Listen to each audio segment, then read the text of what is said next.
আজিও অপৰিৱৰ্তিত ৰাজ্যৰ বান পৰিস্থিতি ঠায়ে ঠায়ে অধিক জটিল হৈ পৰিছে বানৰ প্ৰকোপ।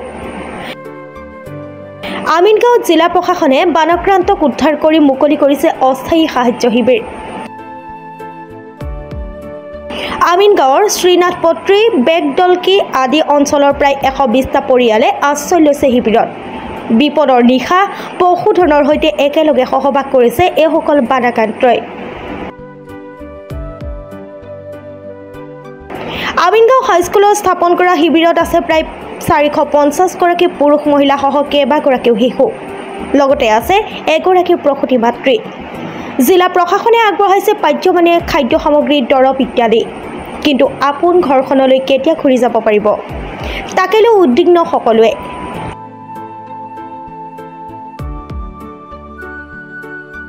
আমাৰ আমিনগাঁও হাইস্কুলত আমাৰ অস্থায়ীভাৱে বৰ্ণাঢ্য শিবিৰ তাৰ স্থাপন কৰা হৈছে আৰু আমিনগাঁৱৰ বৃহত্তৰ আমিনগাঁও এলেকাত প্ৰায় 400ৰো অধিক মানুহ ইয়াতে আজি গোট খাইছে।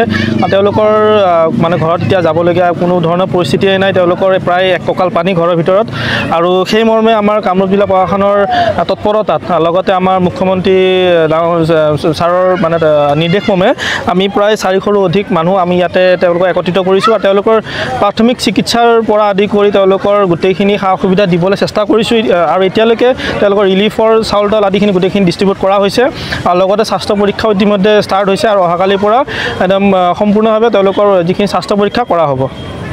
বান পৰিস্থিতিটো খুব দুখ লগা আৰু ভয়াৱহ আৰু বেদদলকি আৰু আমাৰ যিটো আমিনগাঁৱৰ ইনষ্টিটিউট কলনীৰ পিলে বানপানী হৈছে, বৰ লেতেৰা পানীটো, জোক সাপ এইবিলাক আছে, যিহেতু দলকি হয় খুব লেতেৰা, পানীটোও লেতেৰা আৰু মানুহখিনিক এতিয়া ইয়াতে অনা হৈছে 4-5 দিনৰ পৰা মানুহখিনি আহি আছে এজন এজনকৈ, কিন্তু আজি বহুখিনি মানুহে আহিছে বেংগলী হাইস্কুলত। আমাৰ আমিনগাঁৱৰ চক্ৰ কিমানটা পৰিয়াল আছে ইয়াতে 400ৰ ওপৰ পৰিয়াল আছে।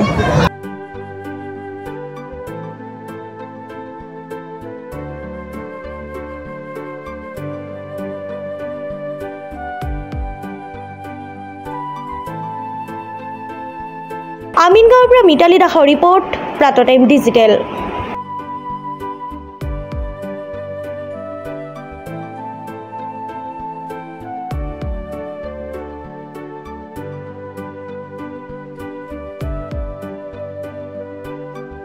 অসমৰ সংবাদ জগতখনৰ বাবে এক সুখৰ খবৰ। আপোচবিহীন ৰাইজৰ কণ্ঠ সাপ্তাহিক কবচ পুনৰ এবাৰ অসমৰ ৰাইজৰ মাজলৈ।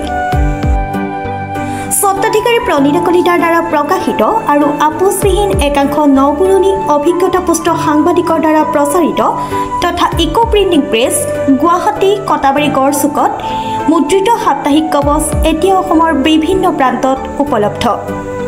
আমাৰ ঠিকনা মুখ্য কাৰ্যালয় অসম ফৰেষ্ট স্কুল, হৰি মন্দিৰ পথ, গুৱাহাটী আৰু উপ কাৰ্যালয় কলিতা মাৰ্কেট, বিজয়নগৰ, কামৰূপ, অসম।